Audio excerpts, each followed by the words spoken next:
Bismillahirrahmanirrahim. C'est l'enseignant du module intelligence artificielle. Je vais commencer avec vous aujourd'hui le troisième chapitre qui est intitulé Résolution de problèmes par la recherche. Dans une première partie, on va voir les stratégies de recherche non informées.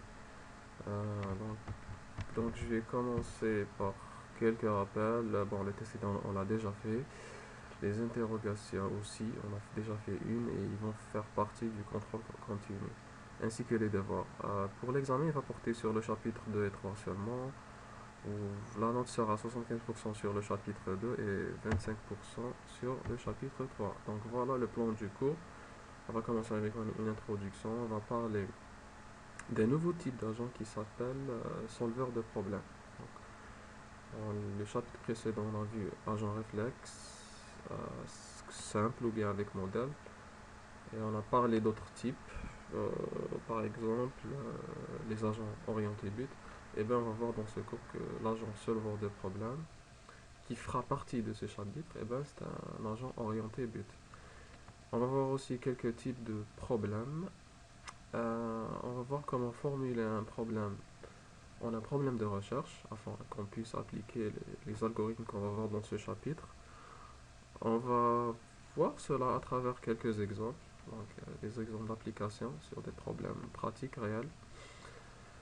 Et à la fin, on va voir les algorithmes de base pour la recherche. Bon, quand on dit algorithme de base, ça sous-entend une recherche non informée.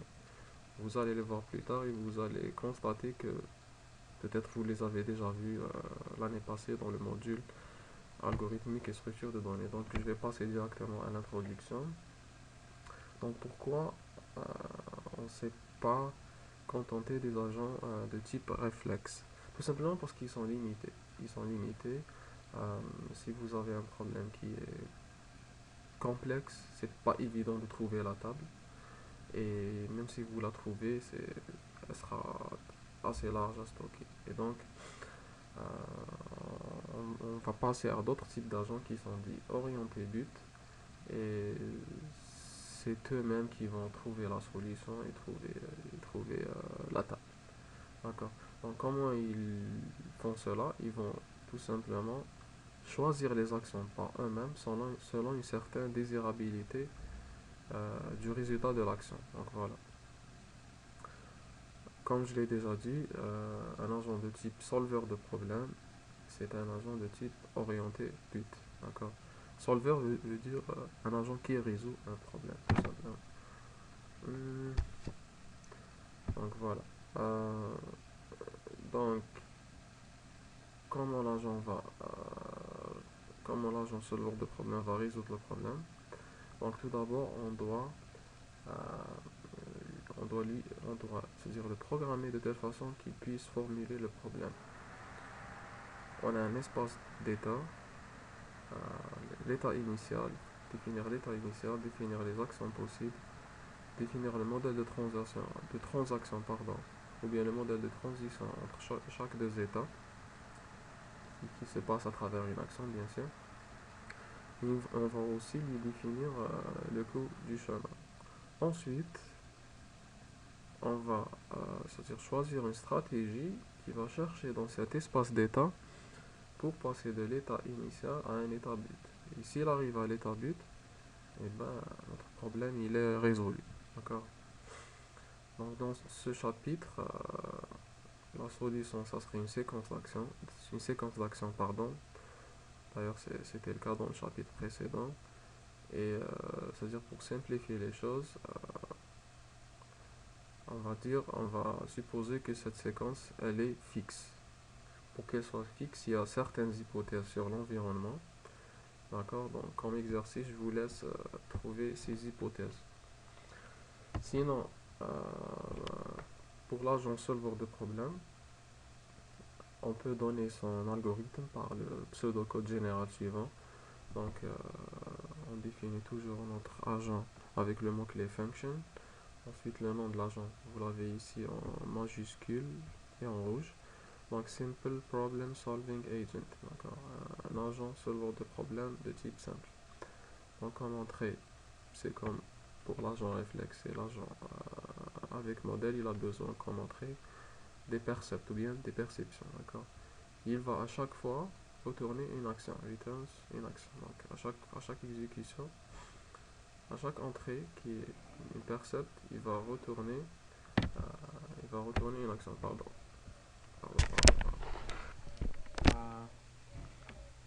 Donc ici, comme qu'est-ce qu'on a comme variable? Donc on a la séquence d'actions qui va qui va générer, qui sera la solution, d'accord, et qui va exécuter aussi action par action. Bon, initialement les vides, bien sûr. On a aussi comme variable persistante l'état state. Donc, on va dire ça ressemble en fait à un agent avec mode parce que vous avez un état qui est mis à jour à chaque exécution. Qu'est-ce qu'on a en plus ici? Vous constatez qu'on a goal, c'est-à-dire un but. Initialement, il est nul, d'accord. Donc il faut d'abord générer le but avant de trouver les actions à faire. Et qu'est-ce qu'on a aussi comme données? On a le problème qu'on veut résoudre. Donc ça, c'est une description, bien une formulation générale du problème, d'accord. Et ça c'est une donnée. Ça c'est une donnée, d'accord. Euh, Ça c'est pas vraiment une donnée. C'est quelque chose que l'agent va générer. D'accord, le but il va le générer. Mais on peut le spécifier quand même, on peut le donner comme une donnée. Donc ça c'est général, d'accord, ça c'est l'algorithme général.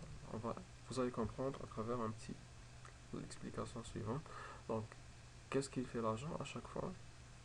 Première des choses qu'il fait, c'est il va mettre à jour son état. D'accord? Comment il le met à jour? Tout dépend de l'état précédent et tout dépend les percepts. D'accord? Euh, donc voilà. Maintenant, qu'est-ce qu'il va faire par la suite? Il va voir est-ce qu'il a déjà une solution. D'accord? C'est quoi? La solution, on a dit, c'est la séquence d'action. Donc, s'il y a déjà une séquence d'action qui représente la solution, c'est-à-dire si elle n'est pas vide, il va, euh, il va tout simplement formuler le but. Hold on a minute.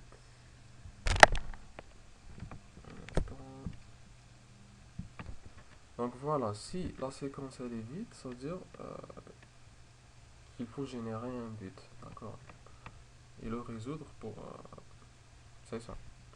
Donc il va formuler le but à travers l'état courant. Ensuite, il va formuler le problème aussi étant donné l'état courant et le but. Ensuite, il va appliquer l'algorithme de recherche sur le problème. Il va générer une solution qui est une séquence. Ensuite, qu'est-ce qu'il va faire? Il va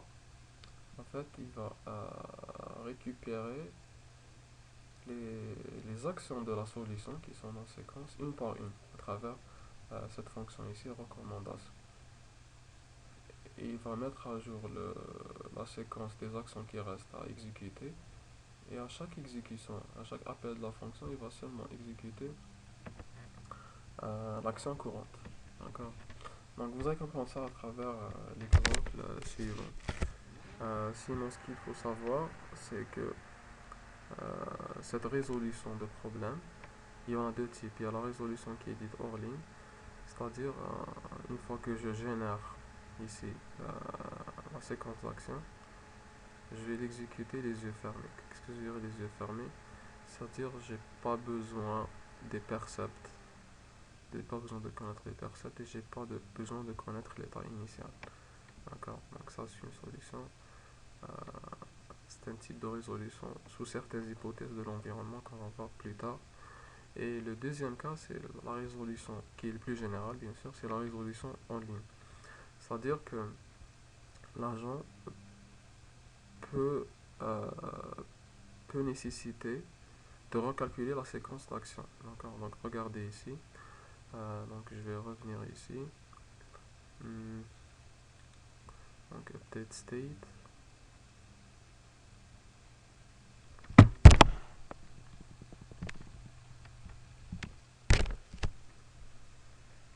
Voilà, dans le deuxième cas, la résolution en ligne, c'est quand vous c'est tout simplement quand vous générez un plan d'action, une solution. Ensuite, entre-temps que vous êtes en train d'appliquer votre solution, il y a l'environnement qui change. D'accord? Donc, je vous donne un exemple très très rapide. C'est quand, par exemple, vous planifiez votre chemin de la maison vers l'université. D'accord? Ensuite, en milieu de chemin, vous trouvez une route barrée. Ou bien euh, vous trouvez pas le transport pour aller à l'université. Donc, qu'est-ce que vous faites? Vous êtes obligé c'est-à-dire de retravailler votre solution, de trouver une autre solution. D'accord? Donc, on va voir tout ça. On va voir l'exemple plus détaillé plus loin. Et le voici. Donc, exemple, supposons qu'on est un touriste qui est en Roumanie. Il se trouve actuellement dans une certaine ville qui s'appelle Arad. Donc, il a un vol d'avion qui va retourner vers son pays. Et ce vol, il part demain matin de Bucarest. Donc, ici, quel serait le but que doit formuler le touriste? D'accord? Donc, regarde, la formulation du but, elle se trouve ici. C'est quand la séquence d'action précédente, elle est terminée.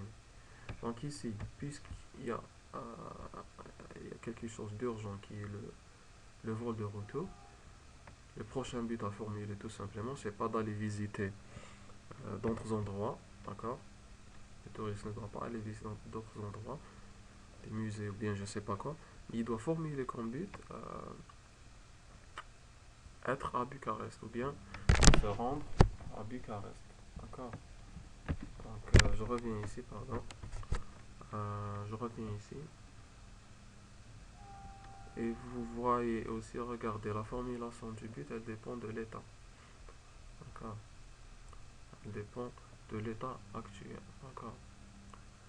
Donc par exemple, l'état actuel, c'est être à Arad et euh, le vol de retour démarre de Bucarest.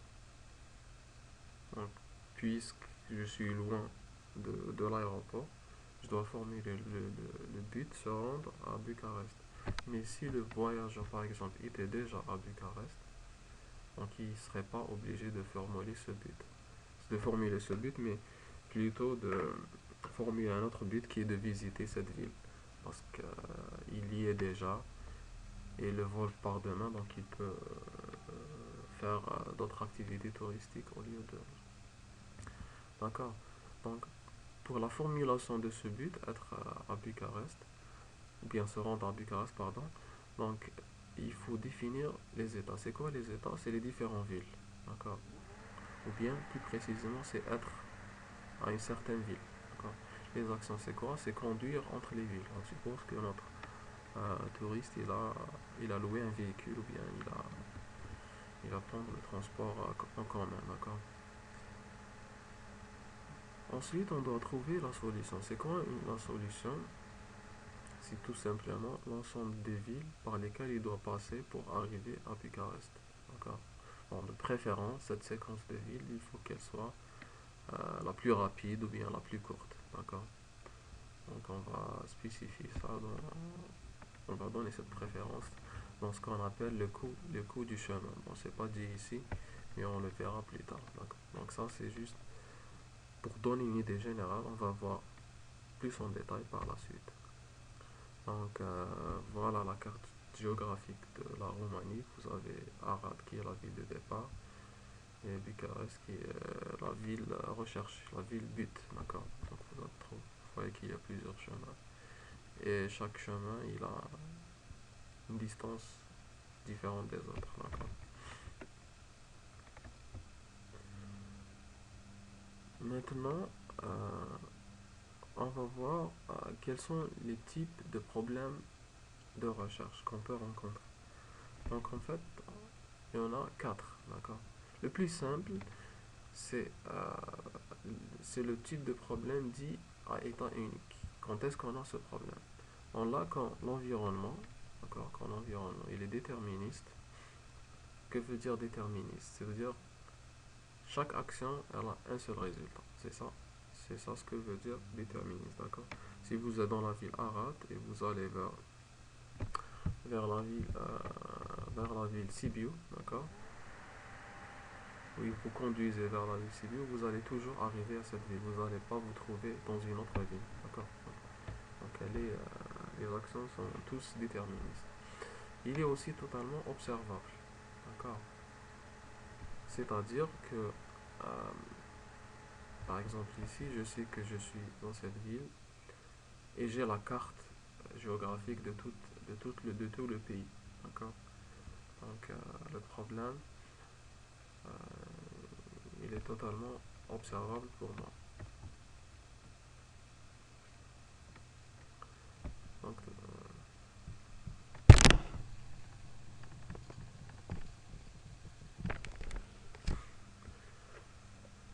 dans ce cas, dans un problème à état unique, la solution est une séquence d'actions fixes. D'accord. Maintenant, si l'environnement il est non observable, on est dans un problème dit de type conformant, et l'environnement il est observable, c'est quand il est non observable, pardon, c'est quand l'agent ne peut pas savoir dans quel état il se trouve. D'accord. Par exemple ici, pardon. Donc, vous êtes ici, mais vous ne savez pas que vous êtes dans la ville arabe. Ou bien je vais retourner à l'exemple du robot aspirateur. Le robot se trouve dans le carré A, mais il ne sait pas qu'il est dans le carré A. D'accord. Donc, dans ce cas, le problème de type conformant, il est compliqué par rapport à ça. Et la solution, évidemment, est plus compliquée. D'accord. Dans ce cas, la solution, si elle existe, elle est aussi une séquence d'actions. Est-ce qu'elle est fixe ou non? Hmm, on verra. On verra dans l'exemple suivant. D'accord. Elle peut être fixe comme elle peut euh, ne pas être fixe.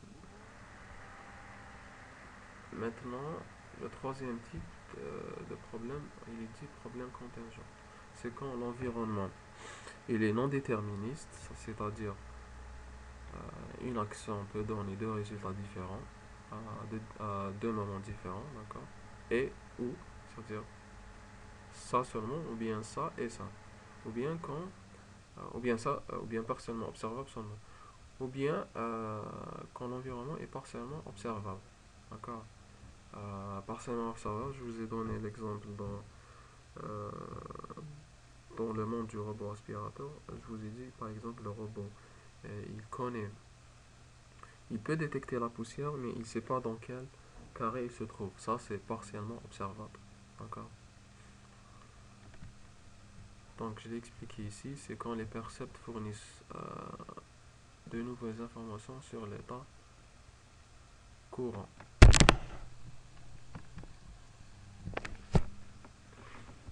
Donc, dans ce cas, les percepts fournissent de nouvelles informations sur les états courants. La solution, puisqu'il y a toujours de nouvelles informations qui vont mettre à jour l'agent, dans ce cas, qu'est-ce qu'il va faire? Initialement, il va trouver une solution qui est un éventuel plan, ou bien une politique. Que veut dire éventuel plan? C'est-à-dire, c'est une solution, mais c'est pas sûr qu'elle va être appliquée telle qu'elle. Elle peut changer. Éventuelle, c'est-à-dire euh, temporaire ou bien pas sûr, d'accord? Pas sûr, d'accord? Et dans ce cas, on va combiner la recherche et l'exécution, d'accord? On génère une solution, on commence à l'exécuter.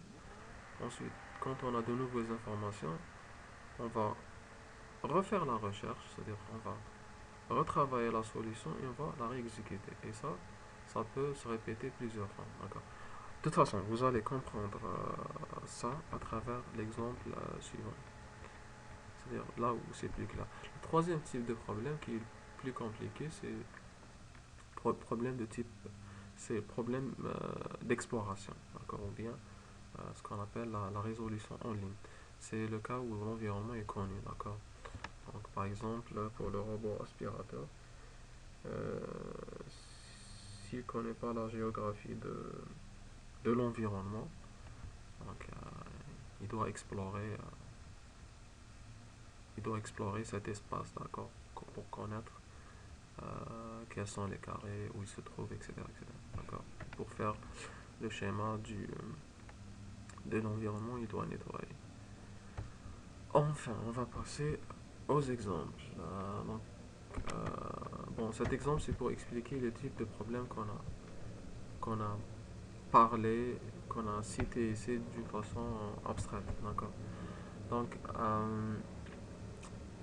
regardez, on est toujours dans le problème basique du monde aspirateur, c'est-à-dire là où vous avez deux carrés A et B qui peuvent contenir de la poussière, d'accord?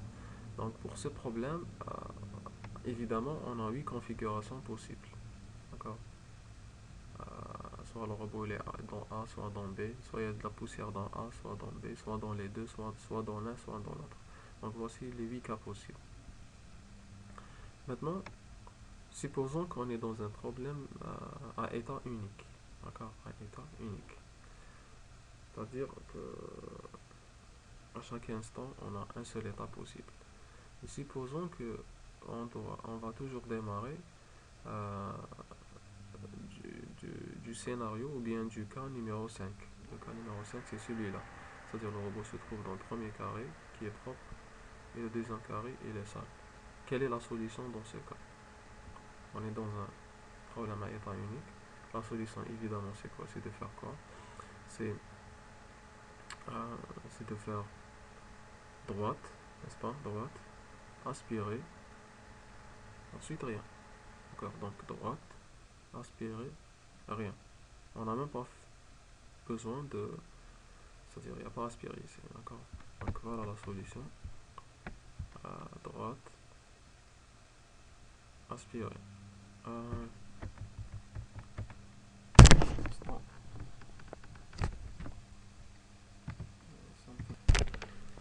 oh, pardon. Bon, deuxième type de problème qu'on a vu, c'est problème de type conformant. L'agent va, euh, par exemple, on va dire, il va débuter ou bien il va démarrer de n'importe quelle lettre. Soit 1, soit 2, soit 3, soit 8. D'accord? Alors, dans ce cas, est-ce que vous pouvez me trouver une séquence d'actions fixe, bien sûr, qui va résoudre ce problème? Donc, on doit trouver une seule, voilà, une seule séquence, d'accord? C'est pas comme ce qu'on a fait dans le chapitre précédent, où selon le cas, ou bien selon le contexte où il se trouve l'agent, il va appliquer une certaine séquence, d'accord? Ici, non, on a dit que la séquence d'action, elle doit être fixe. Donc, pour trouver ici quelle séquence à faire, euh, on va vous donner une petite indication qui va vous aider. Si vous commencez à n'importe quel état, d'accord, 1, 2, 3 jusqu'à 8, et voilà, et vous faites droite, d'accord, vous êtes sûr que vous êtes dans l'un des états suivants, soit dans 2, soit dans 4, soit dans 6, soit dans 8, c'est-à-dire que vous êtes dans cette colonne, d'accord. Donc si vous êtes ici et vous faites droite, vous allez passer ici. Si vous êtes ici au départ et vous faites droite, vous allez rester ici, dans l'un de ces problèmes, d'accord. Maintenant, si vous êtes ici, quelle est la solution? Elle est très simple. Vous allez faire, regardez, aspirer, ensuite gauche, aspirer, ensuite vous vous arrêtez, d'accord. Et on a fait au départ un droite. Donc voilà la solution.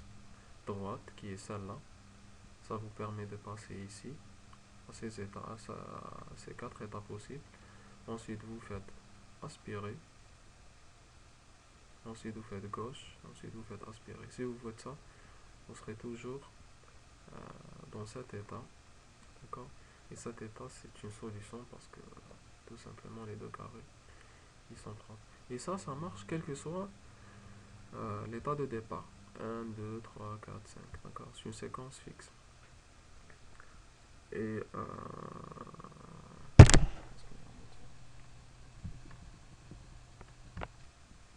donc, notez bien ici que cette solution elle est applicable dans un problème de type conformant, c'est-à-dire un problème où l'environnement n'est pas observable. En d'autres termes, l'agent ne connaît pas sa position, il n'a pas de détecteur de poussière. Malgré cela, cette séquence, c'est une solution. Elle marche dans tous les cas. D'accord. Quand vous faites droite, vous êtes ici. Quand vous faites aspirer, vous êtes sûr que ce carré il est propre. Quand vous faites gauche, vous êtes sûr que vous êtes ici. Quand vous faites aspirer, vous êtes sûr que ce carré devient propre. Donc vous allez avoir les deux carrés qui sont propres.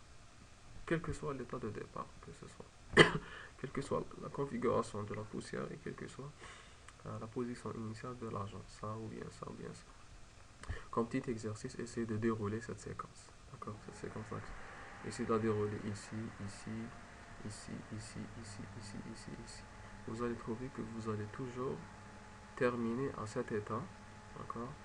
Et cet état, c'est quoi? C'est A propre, B propre, et le robot se trouve dans l'état, dans le carré A, qui est une solution, parce que vous avez nettoyé les deux carrés, d'accord.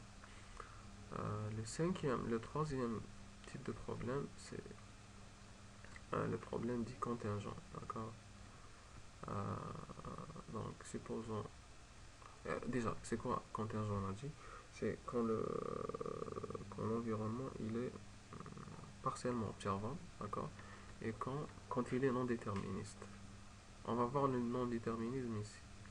La loi de Murphy, qu'est-ce qu'elle dit? Elle dit que l'action aspirée, elle peut des fois salir le tapis quand il est propre. D'accord. Par exemple, il y a une certaine probabilité de 5% ou bien de 25% que l'action aspirée ne marche pas comme prévu. Et donc, on a le déterminisme ici. Donc, aspirer, des fois, elle, elle nettoie et des fois, elle salit. D'accord. Donc, elle est non déterministe. Supposons que la perception, elle, elle nous donne, elle nous renseigne localement sur la poussière, est-ce qu'il y en a ou pas dans le carré dans lequel on se trouve, donc c'est une perception locale. Et supposons aussi que la perception elle nous donne la position actuelle. Dans ce cas, quelle est la solution? Eh bien, tout simplement, c'est, on commence toujours à 5. 5 il est propre, donc on va faire droite, d'accord. Quand on fait droite, on est dans l'état 6, d'accord. On est dans l'état 6 parce que ça c'est propre. On s'est déplacé ici, d'accord. Maintenant, si vous faites aspirer, est-ce que c'est une solution? Non, parce que ça se peut que aspirer, elle peut salir le tapis. Donc ce qu'on va faire, on va faire ici une politique. La deuxième action, c'est comme une politique. C'est quoi une politique? C'est s'il y a poussière, aspirer, d'accord. Je suis ici, il y a la poussière, d'accord. Je vais faire aspirer. Ça se peut que ça marche. Si ça marche, donc je fais rien. Donc j'aurais dû ici ajouter else rien. Mais si on l'a pas fait, c'est la même chose, d'accord. Maintenant, si ça aspiré, il va salir le tapis. Donc j'ai trouvé la poussière, je vais refaire cela. Je vais refaire. Tant qu'il y a de la poussière, je vais faire aspirer. D'accord.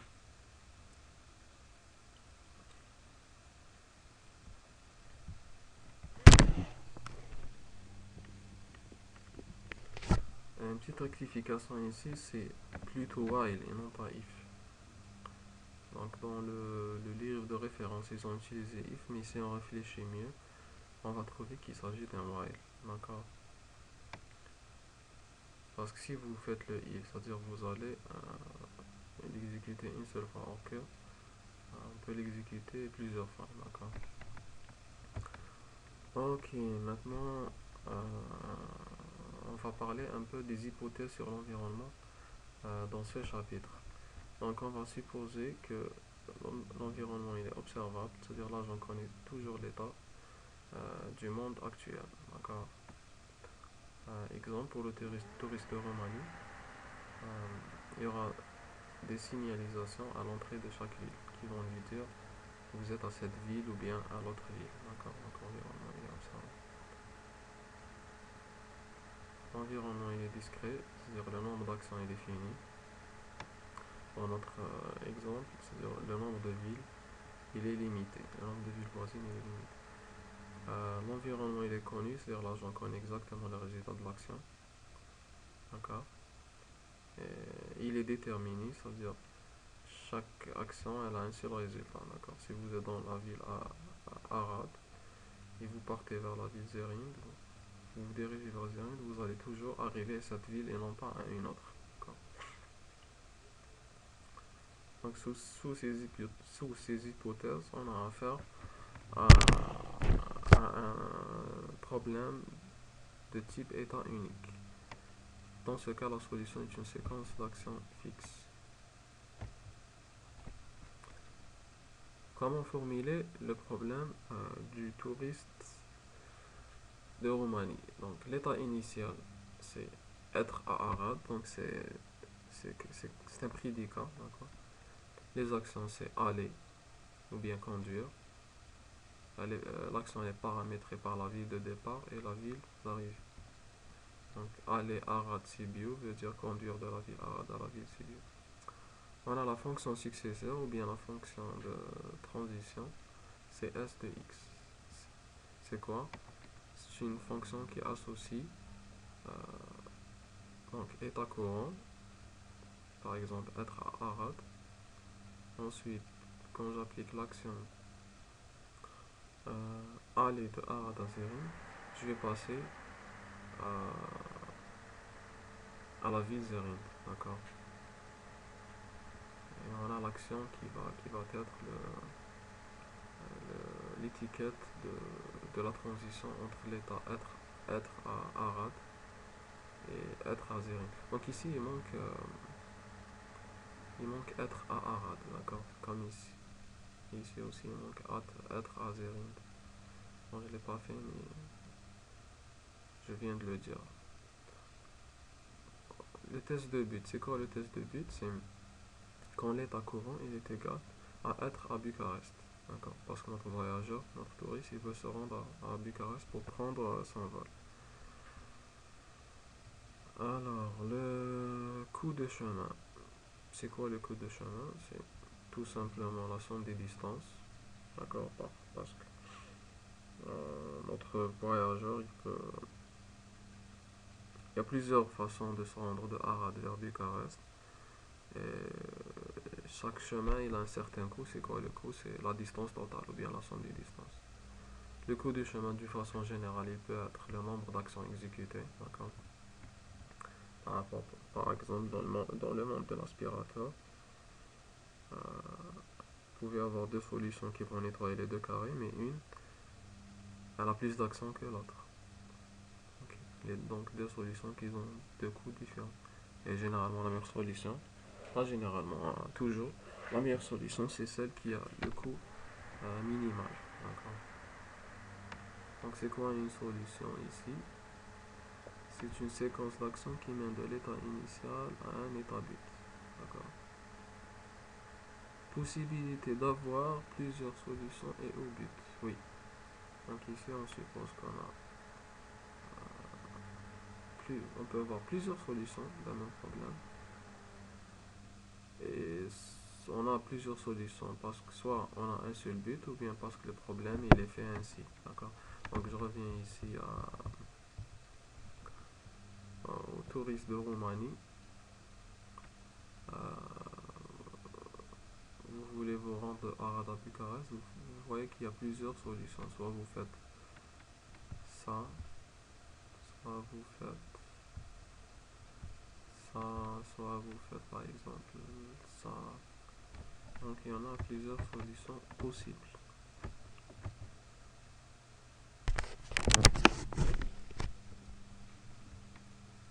Maintenant, comment choisir l'espace des états? Donc le monde réel il est très complexe, on doit abstraire. Abstraire, c'est-à-dire en quelque sorte c'est simplifier pour permettre de résoudre le problème. Donc l'état, un état abstrait va correspondre à un ensemble d'états réels. Exemple, être à Arad dans une cafétéria à une certaine adresse. Ça c'est un état réel. On va l'abstraire comment? On va dire tout simplement être à Arad. D'accord? On va le simplifier, on va enlever les détails. Qui est le détail, c'est d'être dans une cafétéria à une certaine adresse. D'accord? L'action c'est l'action abstraite. Elle va lui correspondre en réalité une combinaison complexe d'actions réelles. Par exemple, pour aller de Arad à Zerinde, ça c'est une action abstraite, mais en réalité, ça peut nécessiter de prendre plusieurs routes possibles, ensuite des détours, c'est-à-dire vous allez tourner à droite, à gauche, vous allez faire des stops pour des pauses ou bien à cause d'un feu rouge, etc. D'accord.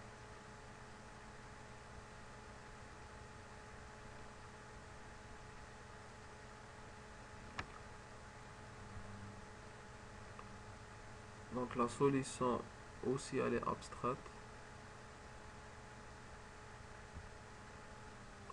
mais en réalité la solution elle est plus complexe à cause des actions ici qui sont plus complexes et à cause des états en réalité qui sont plus complexes. Mais on est obligé de les simplifier pour les résoudre, d'accord.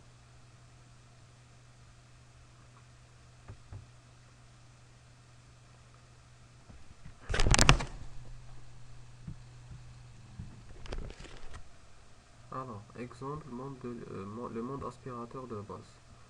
Donc, pour résoudre ce problème, on va définir quels sont les états, les actions, les tests, les limites. Alors, les états, c'est quoi? On va définir tout d'abord. Donc, l'état, c'est quoi? C'est un booléen pour dire est-ce qu'il y a la poussière ou pas. Et une chaîne de caractères pour dire est-ce qu'il y a le carré dans lequel se trouve le repos. Par exemple, ça, c'est un état. D'accord. Donc, le robot se trouve dans le carré. Premier carré. Premier carré, il a de la poussière. Le deuxième carré, il a de la poussière. Donc, ça, c'est un état. D'accord. Euh,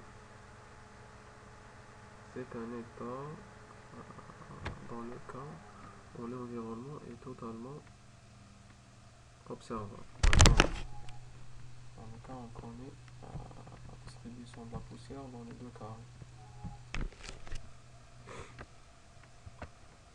Voilà. Donc c'est quoi ce dessin en fait? Ça c'est ce qu'on appelle bon, c'est l'espace d'état du problème, d'accord? Bon, le titre il est en anglais mais c'est vacuum, vacuum world state spacecraft. Vacuum world c'est le monde de l'aspirateur. Vacuum c'est aspirateur, d'accord? Donc il donne la transition, il donne tous les états possibles du monde et les transitions possibles, d'accord. Par exemple, si vous êtes ici, premier carré, il est ça, le deuxième carré, il est ça, le robot se trouve dans le premier carré. Si vous faites l'action left, c'est-à-dire gauche, vous allez rester dans le même état. Parce que gauche, rien ne va changer. Le robot il va rester dans le même endroit. Les deux carrés vont rester ça. Si vous faites droite, qu'est-ce qui va se passer? Les deux carrés vont rester ça, mais le robot il va se déplacer ici. Donc les voilà.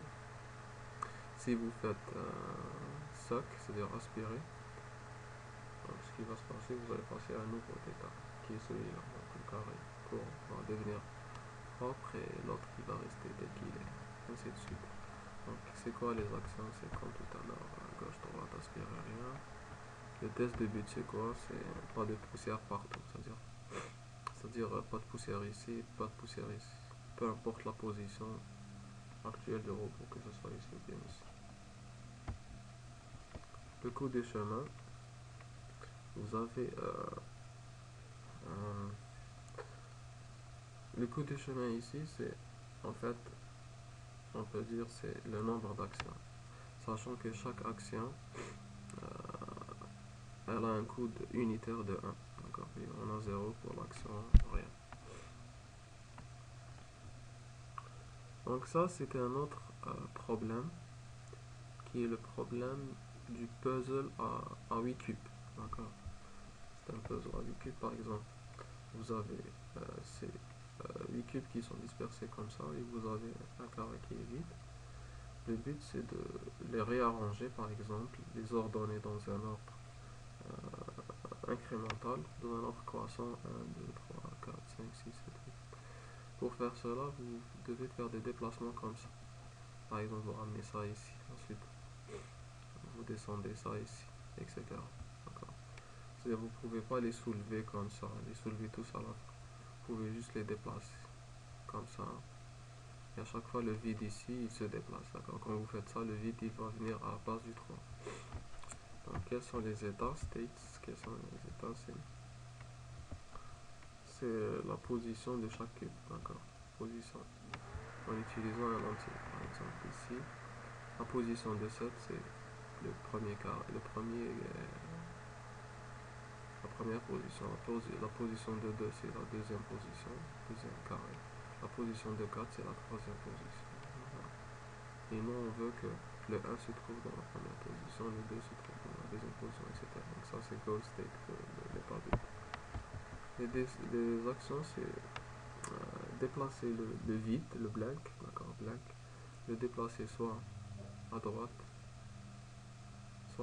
pardon, soit à gauche, soit en haut, soit en bas, d'accord. Pour déplacer le vide, en fait, vous devez déplacer le carré correspondant, d'accord. En fait, l'action c'est plus déplacer le cube au-dessus du vide vers le bas, ou bien celui à droite vers la gauche, celui à gauche vers la droite, celui en bas vers le haut.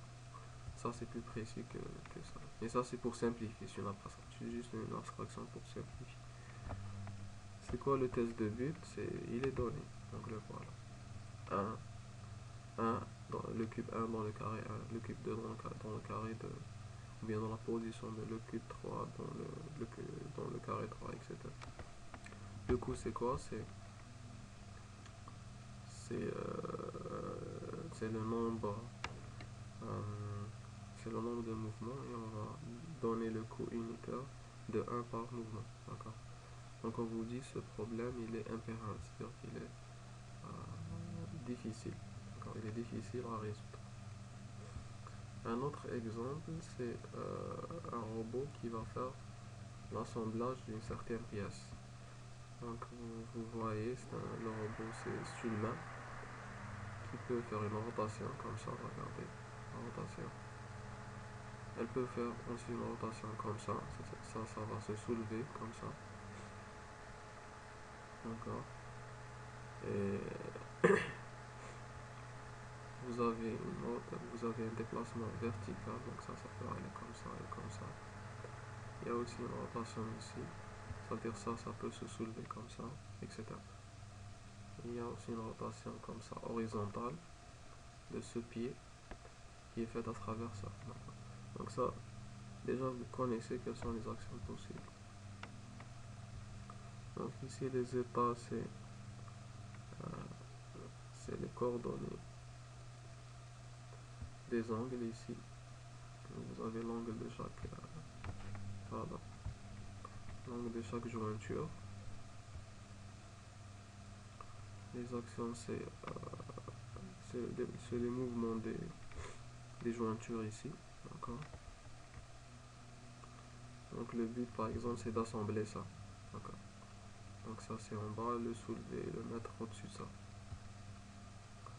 Et le coût c'est le temps pour exécuter cet assemblage. Ça peut être le coût de votre solution. Donc maintenant on va passer aux algorithmes pour résoudre les problèmes de recherche. Donc jusqu'à présent ce qu'on a fait, on a juste vu comment formuler le problème. Maintenant la question c'est comment le résoudre. Pour le résoudre on va utiliser ce qu'on appelle de la recherche, search. Et cette recherche elle est faite par un algorithme et elle est faite dans un arbre. D'accord. C'est-à-dire que le problème on va le représenter en utilisant la structure d'arbre que vous avez vu l'année passée. Un avion qui passe. L'idée de base d'un algorithme de recherche dans un arbre est de simuler l'exploration de l'espace d'état et ce hors ligne. Ensuite, il génère une solution. Encore, il génère une solution qui est un chemin de l'état initial à l'état but. À chaque fois, qu'est-ce qu'on fait? On génère les nœuds successeurs des états qui ont été déjà explorés. On appelle ça aussi, c'est aussi connu sous le nom de l'expansion des états. Donc voici l'algorithme de recherche dans un arbre. Donc on lui donne le problème et la stratégie. C'est quoi la stratégie en fait? C'est les algorithmes qu'on va voir. C'est les algorithmes de recherche non informés qu'on va voir plus tard. Bon, pas forcément non informés. De façon générale, c'est les algorithmes de recherche. On les appelle une stratégie aussi. D'accord. Donc que fait l'algorithme de recherche dans un arbre? On lui donne le problème, la stratégie. Ça, c'est une donnée aussi. C'est défini, d'accord? Ils sont définis. Il retourne une solution ou bien un échec. Donc l'arbre, il est initialisé avec, ou bien la recherche dans un arbre, pardon, il est initialisé avec l'état initial qui fait partie de la définition du problème. Donc vous avez une boucle ici, d'accord? C'est une boucle. Donc si vous avez aucun état à, à développer, donc expansion c'est développement. Si vous avez aucun état à développer, vous allez dire que vous avez pas, vous allez dire que c'est un échec, c'est-à-dire que vous n'avez pas trouvé de solution. Ou bien que le problème n'admet pas de solution. Sinon, qu'est-ce qu'on fait? On choisit un nœud feuille pour le développer, d'accord? Comment on choisit ce nœud? C'est parmi les nœuds courants. On va les définir, ces nœuds, comment on les obtient. Et le choix, il dépend de la stratégie qui est donnée, d'accord? Maintenant, si le nœud qu'on va développer, il contient le nœud but, c'est-à-dire qu'on a trouvé la solution et on va la retourner. Sinon, on va développer ce nœud, c'est-à-dire on va générer des successeurs et on va les ajouter à l'arbre de recherche. Donc vous allez voir ça plus clairement à travers l'exemple suivant. Donc on revient au problème du touriste de Roumanie. Donc regardez, il se trouve dans l'état être à Arad. D'accord. Quand on développe, donc ça c'est la racine de l'arbre, ou bien l'état initial du problème, c'est la même chose. Quand on développe l'arbre, vous avez trois feuilles, d'accord. Vous avez trois feuilles qui sont les trois fils. Donc c'est quoi? C'est les villes voisines, Sibiu, Timisoara et Zerinde, d'accord. Ensuite, qu'est-ce que vous faites? Vous allez choisir, vous avez développé le nœud initial, qui est la racine. Maintenant, quel nœud je vais développer par la suite? Est-ce que c'est celui-là? Est-ce que c'est celui-là? Ça, tout dépend de la stratégie de recherche, d'accord? Par exemple, dans la stratégie de recherche en profondeur d'abord, je choisis toujours de développer en profondeur, c'est-à-dire, par exemple, comme ça seulement, d'accord? Ensuite, comme ça seulement, d'accord? Ici, c'était la stratégie en largeur d'abord, donc je développe comme ça. Ensuite, je fais la même chose ici, la même chose ici. Donc, tout dépend de la stratégie. Maintenant, quelle est la différence entre nœud et état? Donc, l'état, on va dire, c'est une structure de données ou bien un prédicat qui définit l'état actuel du problème. Par contre, le nœud, c'est une structure de données qui appartient à l'arbre de recherche. Donc, qu'est-ce qu'elle a? Elle est définie par le parent, les enfants, ou bien les successeurs, euh, la profondeur du nœud par rapport à l'arbre, d'accord?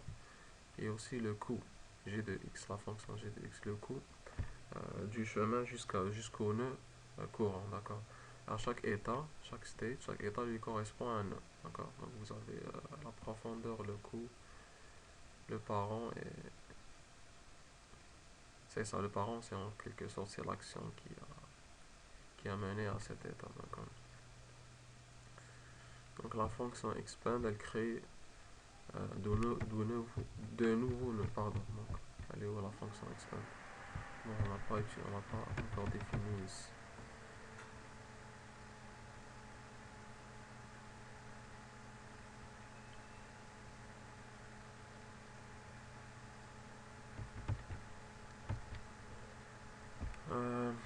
Bon, je vais pas parler de ces détails, ça c'est comment implémenter la recherche euh, dans un arbre, d'accord? Bon, peut-être que je vais parler de... Parce qu'en fait, vous avez déjà vu ça l'année dernière dans le module algorithme et structure de données. Les méthodes de recherche dans un graphe, dans un arbre, d'accord? Donc, qu'est-ce que vous avez? Bon, je vais le refaire quand même. Donc, comment on fait?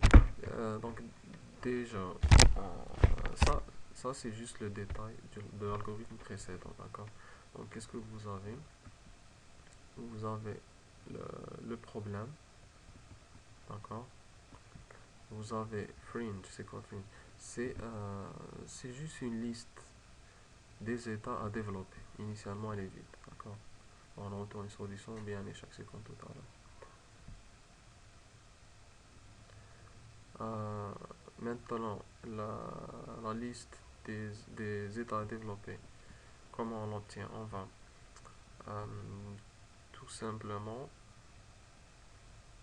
générer un nœud à partir de l'état initial du problème et on va l'insérer dans cette liste. Donc c'est ça l'initialisation. D'accord. Ensuite, on va boucler. Tant que cette liste n'est pas...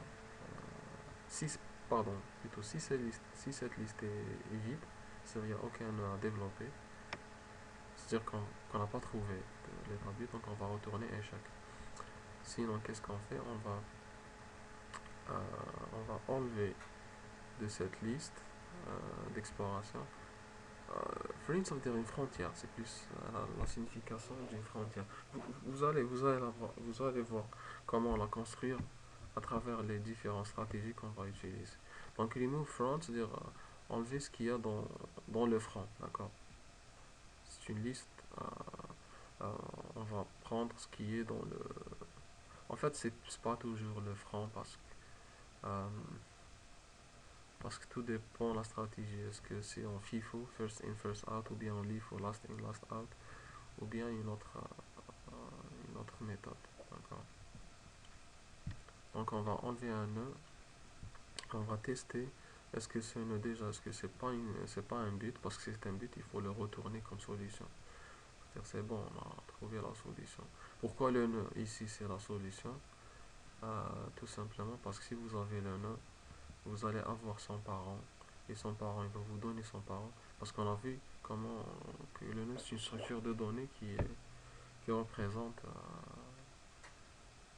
qui fait partie de l'arbre et qui vous permet de remonter jusqu'au nœud initial et de trouver, c'est-à-dire le chemin en allant en arrière, d'accord? Chaque nœud il a un parent, le parent il a un parent, le parent il a un parent, jusqu'à ce que vous arrivez au nœud initial qui est l'état initial, qui correspond à l'état initial. Ensuite, si c'est pas un but, ce qu'on fait, on va insérer dans la frontière courante, la liste courante des états, tous les successeurs, donc on les obtient avec la fonction expand, tous les successeurs du nœud courant. Donc node c'est le nœud courant. Et on va les insérer où? On va les insérer euh, dans euh, cette même liste. D'accord. Donc quand on les insère, en fait ici cette affectation elle est en plus, on peut l'enlever parce que quand on fait insert all de ça ici c'est bon. Donc en principe le résultat il est mis ici. Ici, on suppose qu'on va créer une nouvelle liste et on va l'affecter ici. De toute façon, c'est la même chose. Maintenant, comment fonctionne expand, d'accord? Donc, on a le nœud et le problème. Et on va retourner un ensemble d'aide. Donc, les successeurs, initialement, c'est un ensemble vide. Euh, pour chaque action résultat,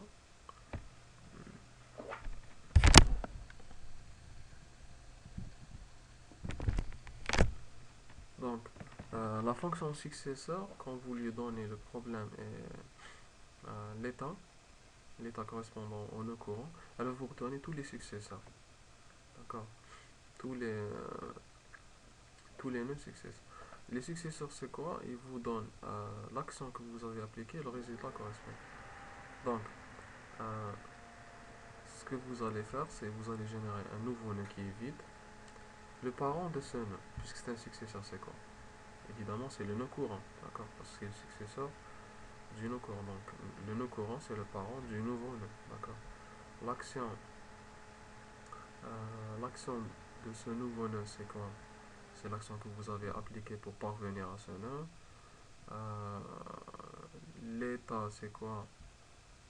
L'état, c'est-à-dire la valeur de cet état correspondant au nœud, c'est le résultat. Parce que vous faites l'action, vous passez. Prochain nœud, c'est le résultat de l'action, d'accord? Plutôt, le prochain état, c'est le résultat de l'action. Et c'est quoi le coût, euh, le coût du chemin jusqu'à ce nœud? C'est le coût du chemin jusqu'aux parents, plus le coût du passage du parent jusqu'à l'état fils. D'accord? Donc je ne sais pas, est-ce que j'ai un exemple ici? Non. Est-ce que j'ai un... Donc voilà, par exemple, le coût de cet état, c'est quoi? C'est zéro. Parce qu'au départ, on est dans cet état. Quand j'applique la fonction successeur, j'ai ces trois états. D'accord? Comment obtenir le coût, le chemin de cet état? C'est le coût du chemin de l'état parent qui est zéro, plus le coût de l'application de l'action qui mène à cet état. Bon, par exemple, pour ces deux, je ne sais pas, c'est la distance entre ces deux villes. D'accord? Donc, je reviens ici. Et la profondeur, c'est à chaque fois que vous développez un nœud successeur, vous ajoutez un parce que vous êtes en train de vous plonger dans l'arbre. D'accord? Dans la profondeur de l'arbre. Et successeur que vous allez retourner, c'est... Donc voilà. La profondeur, elle est à chaque fois incrémentée de 1. Pourquoi? Parce qu'à chaque fois que vous développez les successeurs, vous êtes en train de développer l'arbre et donc vous augmentez la profondeur de 1. D'accord? Donc tous les successeurs du nœud que vous allez développer, vous allez les retourner dans cette variable successeur. Maintenant, les stratégies de recherche. Donc, les stratégies de recherche, ils sont définies par l'ordre de développement ou bien de l'expansion des nœuds. D'accord? Donc, il y a l'ordre. D'accord? Maintenant, les différentes stratégies qui existent, on les évalue par rapport à quatre critères. Est-ce qu'ils sont complets? Une stratégie est complète si elle parvient toujours à trouver une solution si elle existe. La complexité de temps, c'est quoi? C'est le nombre de nœuds que vous allez générer et développer. La complexité spatiale, c'est quoi? C'est le nombre maximal de nœuds que vous allez garder en mémoire. En quelque sorte, c'est ça. C'est la taille de ça, le fringe. D'accord? D'accord. L'optimalité, c'est, puisqu'on a dit qu'un problème admet plusieurs solutions, l'optimalité, c'est quand la stratégie, elle arrive toujours à trouver la meilleure. C'est quoi la meilleure solution? C'est celle qui a le moindre coût, least cost solution. D'accord? Maintenant, pour la complexité temporelle et spatiale, la stratégie de recherche, comment on la calcule? On la calcule par rapport à trois variables qui sont B, D et M. B, c'est le facteur de branchement maximal de l'arbre. C'est quoi le facteur de branchement maximal de l'arbre? En principe, vous l'avez vu l'année passée. C'est le nombre maximal de successeurs que peut avoir n'importe quel nœud. D'accord? Donc, je reviens ici. Ici, par exemple, le nombre maximal de successeurs, c'est 4. D'accord? Ici, vous avez 3, ici 2, ici 2, ici 3, et ici 4. Donc, B maximum, c'est l'arbre, c'est seulement ça. Donc, B est égal ici à 4. Parce qu'on ne peut pas, en tout cet arbre, on ne voit pas plus de 4 successeurs. Donc, le facteur de branchement maximal B, ici, est égal à 4. D'accord? D, c'est quoi? C'est la profondeur de la least cost solution, de la meilleure solution. D'accord? C'est sa profondeur. Donc je reviens à l'exemple ici. La profondeur de cette solution, Bon, il n'y a pas de solution ici. Supposons que c'est ça la solution. D'accord, ça c'est une solution. Donc sa profondeur c'est égal à quoi? Ici vous aurez 0, 1, pardon. La profondeur ici c'est 0, 1, 2. D'accord. La profondeur ici est égale à 2. On suppose que la profondeur du nœud initial est égale à 0. Je ne sais pas, est-ce qu'on a spécifié ici dans l'algorithme que donc,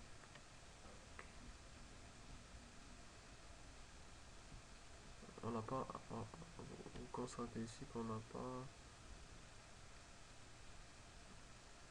ok, depth node, je gère juste l'initialisation de ça,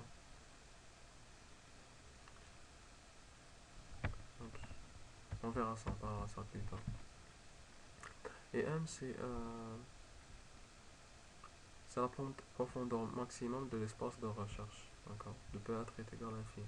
Si c'est égal à l'infini, c'est problématique. Maintenant, on va passer aux différentes stratégies de recherche dites non informées. Bon, elles sont dites non informées parce que tout simplement elles utilisent pas des informations spécifiques au problème.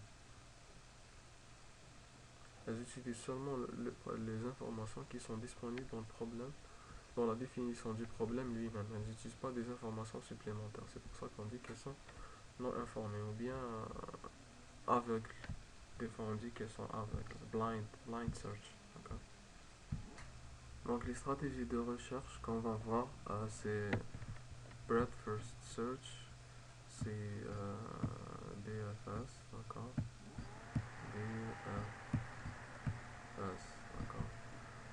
Uniform Cross Search, Depth First Search, c'est DFS, comme vous avez dit. Donc DFS. Et Depth Limited Search, c'est toujours DFS, seulement c'est avec une limite. D'accord, c'est avec une limite sur la profondeur de l'arbre quand vous faites la recherche. Iterative Deep Search, c'est la même chose qu'ici, c'est-à-dire une limite, seulement cette limite elle est itérative, c'est-à-dire à chaque fois on essaie de l'augmenter. D'accord. Donc on va essayer de voir chacun de ces algorithmes dans ce qui suit. Voilà.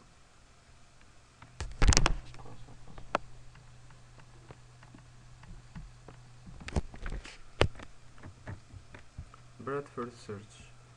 Donc recherche en largeur d'abord. Le principe c'est toujours de développer le nœud shallowest, c'est-à-dire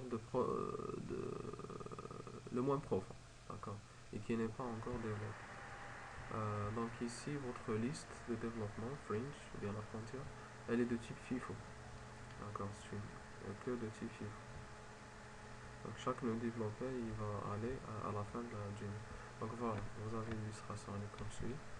On commence de la racine, ou bien de l'état initial, du nœud racine, pardon, qui correspond à l'état initial. On développe ses successeurs qui sont B et C. D'accord.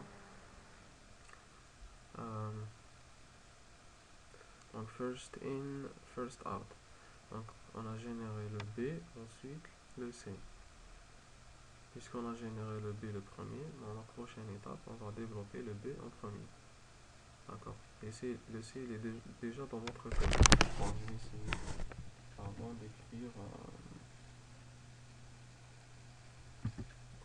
Donc fringe, ici initialement elle est égale à quoi? Elle est égale à 1, n'est-ce pas? Ensuite j'ai développé. D'accord. Le nœud A il a été exploré. Donc qu'est-ce qu'il va rester? Il va rester B. Pardon, donc B et C. D'accord. C'est une liste FIFO, donc je vais commencer par first in. Le B en premier. Je vais développer le B. D'accord.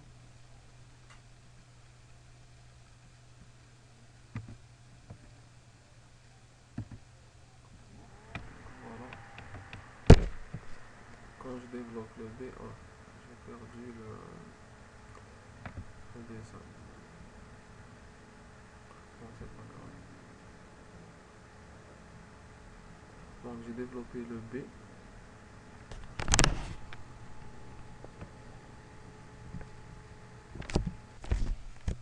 Donc voilà. Donc j'ai développé ici le B. Donc là voilà. Et je vais avoir DE. Pourquoi je suis passé à C? Parce que regardez. Donc ça c'est fringe est égal à ça. Fringe est égal à plutôt la liste. Elle est égale à ça.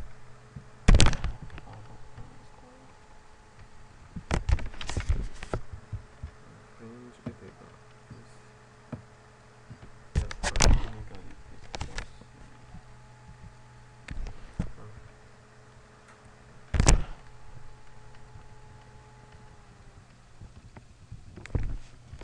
Donc voilà. Cette liste elle est égale à ça. D'accord, donc il y a une égalité ici. Donc je viens de développer maintenant D et E. Donc D et E. Comme si c'est ça. Le B, je viens de terminer avec, donc je vais dépasser, il reste C, D et E. Vous voyez que la liste est défaut, donc je dois passer dans la hausse. Donc le voilà. D'accord. Je dois passer au C.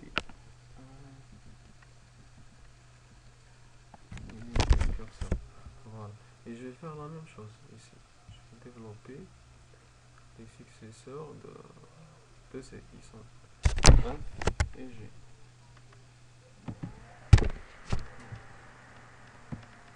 F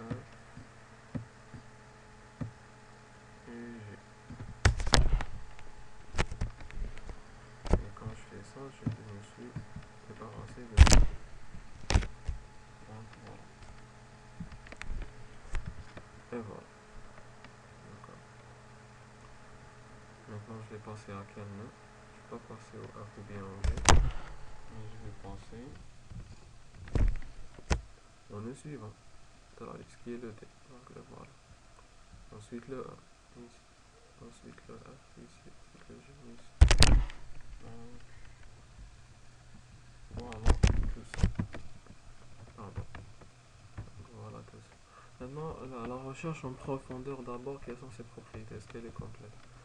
Oui, elle est complète. Tu trouveras toujours une solution CB et finie. D'accord. Pourquoi? Tout simplement parce qu'on est sûr qu'on va, c'est-à-dire CB est fini, et bien sûr, il faut aussi que la profondeur aussi, elle doit être aussi finie, d'accord? Le M il doit être aussi fini. Bon, est-ce que le M doit être fini? Non, pas nécessairement. Il faut que B soit fini et il faut aussi que le but se trouve à une profondeur finie dans ce cas. On parvient toujours à trouver avec cette méthode. Je vous laisse le soin de démontrer ça. En principe, c'est pas très difficile. Il faut juste faire un petit exemple pour voir ça. La complexité temporelle, c'est B puissance B plus 1. Donc le facteur de branchement maximum puissance la profondeur du but le moins profond plus 1. D'accord. La complexité spatiale, c'est la même chose. D'accord. Est-ce qu'elle est optimale? Oui, mais dans la condition, avec la condition que le coût de chaque étape est égal à 1. D'accord. Pourquoi? Aussi, je ne vais pas donner la démonstration ici, mais je peux vous donner une indication. C'est donc si le coût de chaque étape est égal à 1, et puisque la recherche en largeur d'abord va trouver le premier but, d'accord, le premier but qui se trouve à une certaine profondeur donnée, d'accord. Parce qu'à une certaine profondeur donnée, on peut trouver plusieurs buts. Donc je vais revenir ici. Donc regardez. Donc si ça, c'est ça, c'est un état but, et ça, c'est un état but. La recherche en profondeur d'abord, elle va retourner celui-là, qui est à la même profondeur.